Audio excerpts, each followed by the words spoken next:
Throughout the 20th century, doctors have made spectacular progress in repairing damaged humans. But now we're at a crossroads. What if they can improve on the original? Make new body parts that outstrip the ones we're born with?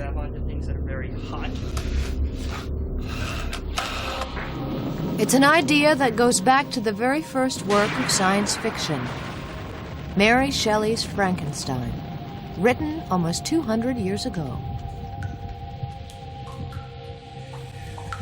It was about a scientist who attempts to build a superhuman. And ever since, science fiction has been exploring the fantastic and terrible consequences of tampering with nature in this way. But while the writers let loose their imagination, the scientists have been hard at work on the real thing. For better or for worse, Frankenstein is coming to life. What we've seen in the 20th century is a culmination of man repairing man and recreating what is considered normal. As we move into the 21st century, we'll look at how do we augment man. Joe Rosen rebuilds people. He's one of America's more experimental reconstructive plastic surgeons. And one of the first people he worked on was Mark Pauling. On the outskirts of San Francisco, Pauling constructs robots and earns his living by running a robot circus. Some years ago, while Pauling was rehearsing for one of his performances, the robots hit back. I met Joe Rosen back in 1982, but I met him in conjunction with an accident that occurred here. I was building dangerous rocket motors for a performance. One of them detonated when I was handling it incorrectly. It blew all the fingers off my hand except for this one. They took 2 toes off my feet. This is a small toe from one foot. This is a big toe from another foot. They grafted them on. Dr. Rosen was involved in nerves that were taken out of my legs, and they were used to bridge the nerves in my arm to the nerves in my fingers. It's functioned perfectly since 1983, and I've used it and abused it. Dr. Rosen doesn't only use organic parts to repair his patients. His toolkit contains mechanical parts as well. Eric Harper lost his original arm while working in a printing press. He controls his new arm by twitching the muscles that remain in his shoulder. The mechanical arm detects these faint movements and responds accordingly. And it's strong enough I can open the door and up. Rosen believes that we are not far from being able to take these sophisticated repair technologies and use them to create new kinds of human beings. Joe Rosen's ideas have attracted interest from powerful quarters. He was recently invited by NATO to a conference on building a bionic man. Rosen says he was never told why NATO was interested in bionic humans, but he unveiled a master plan for their creation. There are 4 categories of artificial humans. One would be a human made up of all human parts, with a human brain and a human hand. The other extreme would be a robot or an automata made up of a computer as a brain and mechanical parts. Then you can have 2 hybrids. One would have a computer as a brain, but a human hand, and the other would have a human brain running a robotic hand. When I considered the improvement which every day takes place in science and mechanics, I was encouraged to hope my present attempts would at least lay the foundations of future success. It was with these feelings that I began the creation of a human being. Frankenstein was the beginning of a long tradition of speculation in science fiction about how artificial humans might be constructed and what they might look like. One vision has proved to be especially popular. Science fiction's all-time favorite blueprint for the superhuman has carved a trail of destruction through countless movies and comic books. They're part man, part machine. They're cyborgs. The cyborg became part of popular culture in 1973 with the release of the TV series The $6 Million Man. In the opening scenes, the hero, Steve Austin, has a plane crash. He is subsequently rebuilt with bionic parts. But this man claims that Steve Austin existed for real. 30 years ago, Martin Caidin wrote the novel Cyborg, on which the TV series was based. Caidin says that the fictional Steve Austin was inspired by a living person, a fellow U.S. Air Force pilot who was actually involved in a plane crash. And everyone gave up right away. When the airplane hit, you just knew the man could not live. And when the thing finally came to a halt, the guy was still alive. They rushed him to the hospital, and they rushed the airplane to a special hangar. And the doctors then began to work on a man on the basis of, we have nothing to lose. Let's try every new advance we have in science, in medical science. And the man, instead of being crippled all his life, flew again. Flew the same airplane again. And I mean the same airplane. According to Caidin, this non-fictional bionic man continued as a pilot in the U.S. Air Force, and the entire episode gave birth to a military program to build cyborgs. We had a cybernetics program that was started in 1970, 71, and really got going in 1972. This program was based upon modifying the human being into a superior creature than one that was born normally. We developed the program. We were ahead of the whole world on it. And the cyborgs that were built at the time were all volunteers. And we just were stunned at ourselves. We knew what was coming.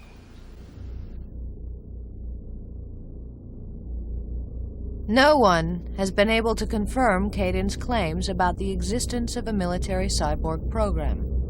But true or not, it seems that Caidin's stories have been influential. We have the technology for building devices that will allow a crude bionic man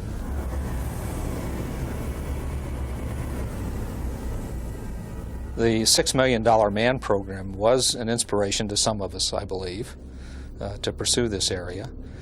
And specifically what might have come from that? Well, our attempts, which we'll be making in the next few months, to have an animal control a robotic arm directly with his brain.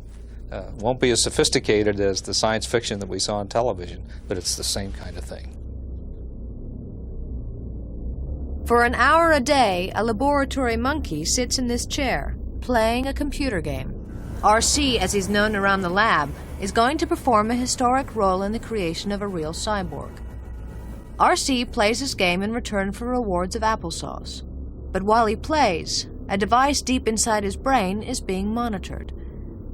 This set of electrodes has been permanently implanted in the area of his brain responsible for controlling his arm.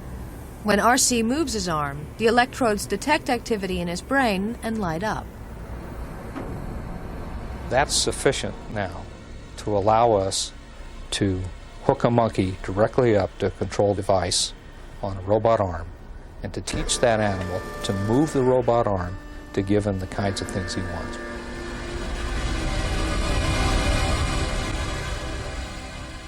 Raisins, peanuts, apple juice, vodka martinis for you and I, that kind of thing.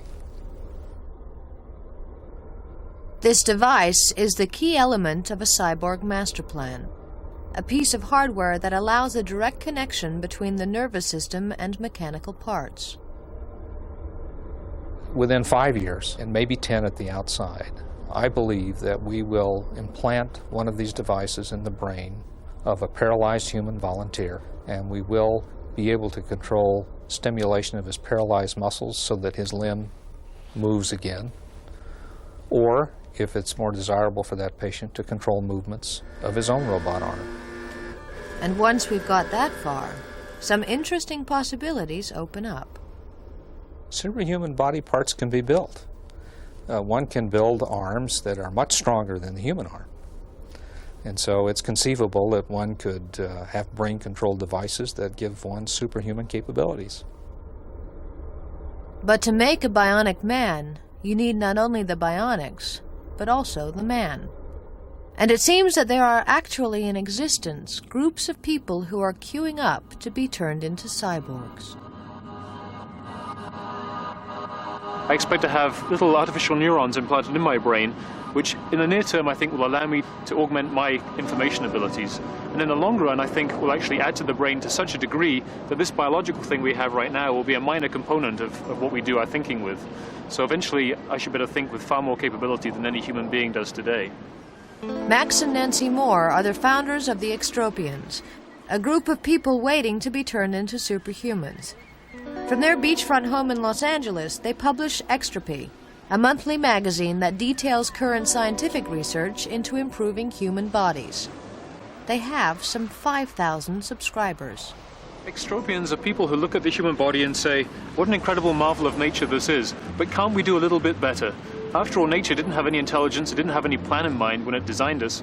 So I think humans can do a little better. We can become something more than human by applying science and technology to changing the body into the form we want. Mr. and Mrs. Smith, they are not. But then the first superhumans are going to have to be the kind of people who are happy to be wheeled into an operating theater and have mechanical components implanted into their perfectly healthy bodies. I think we'll add to our visual capability, for instance, by rewiring the optic nerves so we can see in a broader spectrum. So at night we can see things by their heat sources, for instance, or look up into the sky and see things in ultraviolet. But maybe we'll better hide those inside our eyes, or maybe we'll have to stick something on the outside. We'll see what happens with that. Max Moore's questions may soon be answered. Artificial vision is already being developed, but not yet as a fashion accessory for cyborg wannabes. Harold Churchy is completely blind, and he's volunteered to test a device that's being built at Johns Hopkins Hospital in Baltimore. In the next 25 years, I believe we'll be able to produce a computer chip that will be placed into the eye that will restore visual function in about half of the patients that are considered legally blind at the present time. How many fingers do I have up? I don't know. Don't see you on your fingers. Okay. Can you see what I'm doing here? No, I can feel the air, the wind. Okay. Dr. Dejan's science fiction vision is already under construction. The current prototype computer chip is going to be temporarily implanted into Mr. Churchy's right eye to test its performance.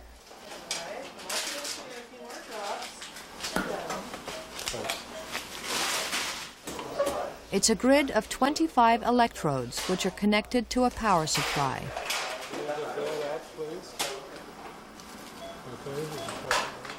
The chip is inserted into the back of the eye through a slit in the side of the eyeball. Mr. Churchy is conscious, but feels no pain.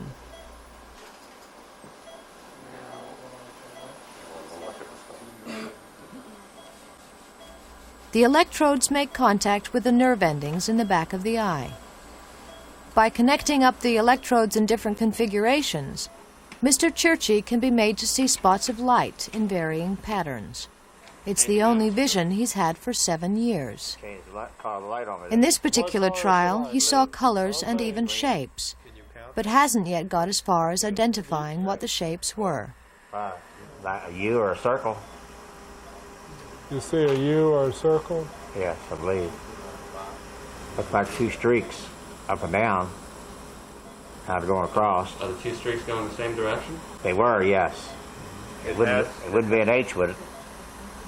That would be a good one for you. Shame it too. This particular type of prosthesis would work for a blind eye, but it would also work for a seeing eye.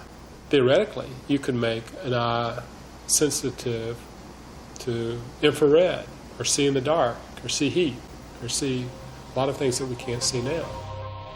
So will hospitals of the future be crowded with people getting their mechanical parts? My wires are damaged. My controller needs replacement. You must help me. I have no qualms about replacing my body with a device as long as it was as good or better. Probably want to have eyes in the back of my head. Probably have a couple sockets here so I could have, 4 arms. And if you could have 4, I suppose you could have 6. Given the choice, I don't think anybody really wants a mechanical arm, even if it's stronger than an organic one. I I mean, there are considerable technical difficulties in hooking them up to the nervous system, but I really think the infection risk is what's going to blow this off the map. Just think of the irritation you get when a contact lens goes bad. You know, I mean, this is one of the few mechanical prosthetics which is being used by a large percentage of the population. You get a piece of grit under there, your life stops. Now imagine something which is like directly hooked up to, say, your spinal column, which has a very large number of pain receptors. You know, you're getting up in the morning, you're attaching your extra mechanical crab arms, and it's like, you know, something's gone wrong, you know. Transistor burnt out last night. It's gonna be bothersome, like really bothersome, like worse than high heels. Science fiction has long had another vision of what our bodies may become. Not cyborgs, but a super race. Super strong, super fast, super intelligent. And these beings won't look like mechanical monsters. They'll look like perfect versions of ourselves.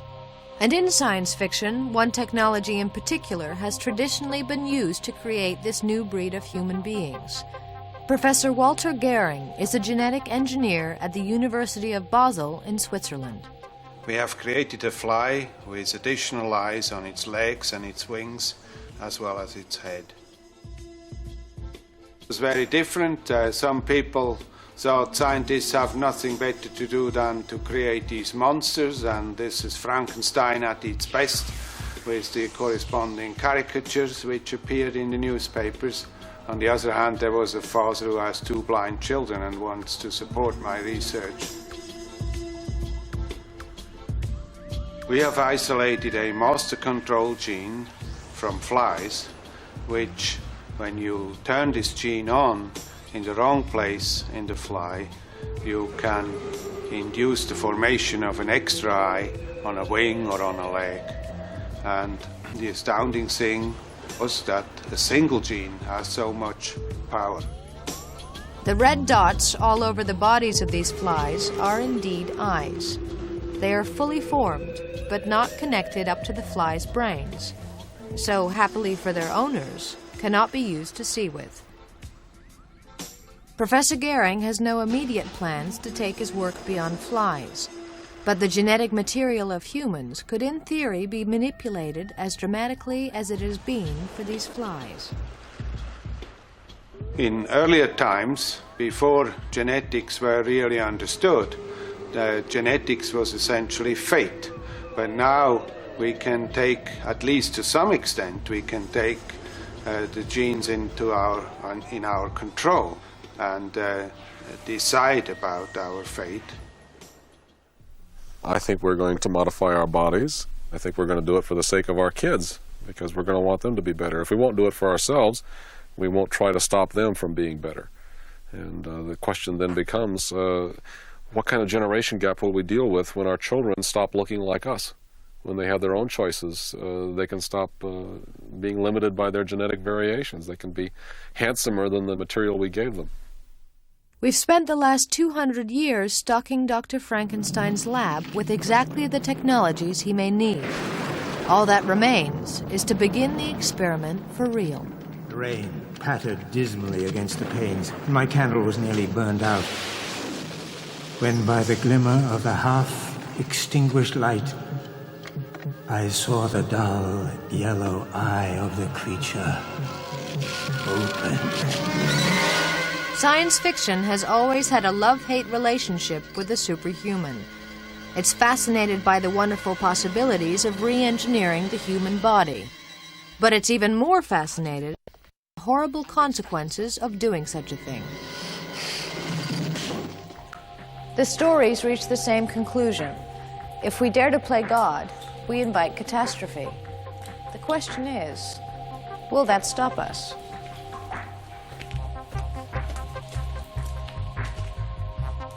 What I think you're actually going to see is a situation like a cocktail party, and a woman arrives, she's charming, she moves like a prima ballerina, and she's very good looking, and the men gravitate to her, and the women bite their lips in envy, and one looks to the other and says, you know, who is that who just came in? And I said, well, that's Agnes. She's been to Cyprus. She had some things done in the lab. And at that point, you reach a watershed. The person looks at that and says, well, what did she do and how do I do it? And not only that, but you can recognize that what she has is like worth selling your house for. That's when it actually hits, you see. That's when it begins to really permeate. It's like hitting people on an extremely intimate level. It won't be human, but it'll be very real. Each human's going to want a different product, and the goal of the physician is to help that person build themselves into that human they want to be. It's a very individual thing. And I think as we move forward in the 21st century, we're going to see people becoming more and more specialized as individuals than we've seen before. And when Rosen talks of building specialized individuals, he has a future in mind that goes somewhat beyond cosmetic surgery. With respect to artificial humans, we're at a beginning point. We're at the point where we've realized that we can build a bionic arm that resembles a human arm. We've built the early stages of man-machine interfaces where we can interface between the nervous system and a machine. We've started to dig away at the genetic code in molecular biology to try to understand how do we deregulate somebody so that they regenerate a new arm. We've seen notions of this and we've experimented with it to get close to it, and we can foresee a future where all these things are possible. There will be such a thing as an artificial human being, and they will walk among us, and they will be us, and we will be them. And they will not allow themselves to be called artificial beings, and nobody will call them that because they won't look artificial. They're going to look glamorous.